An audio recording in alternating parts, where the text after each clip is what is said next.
এখানে সাদা কালার যেই ইনগ্রিডিয়েন্টসটা ছিল ওইটা আসলে যত বেশি মিক্স করা হবে কালারটা তত বেশি লাইট হবে। সো আমি একটু ডার্ক কালার চাচ্ছিলাম, এই জন্য হোয়াইট যে পেস্টটা ছিল ওইটার পরিমাণটা কমিয়ে দিয়েছিলাম।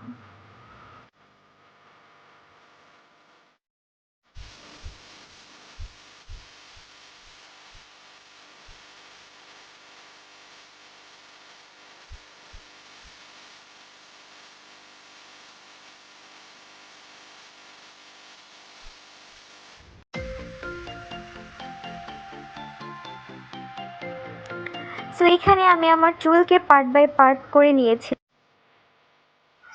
তারপর ব্রাশের মাধ্যমে কালারের মিক্সটাকে চুলে ভালো মতো করে লাগিয়ে নিয়েছি।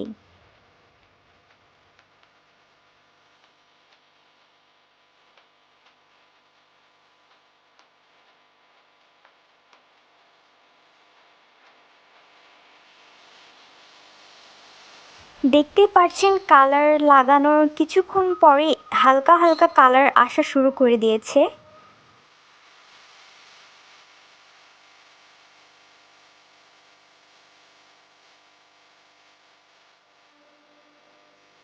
আর এটা হচ্ছে চুল ধোয়ার পরে ফাইনাল লুক। হ্যাঁ, আরেকটা কথা সেটা হচ্ছে যে চুল আরেকবার যখন ওয়াশ করবেন তখনও খেয়াল করবেন যে চুল থেকে কালার চলে যাচ্ছে, এটা আসলে আরও বেশি লাইট হয়ে যাবে।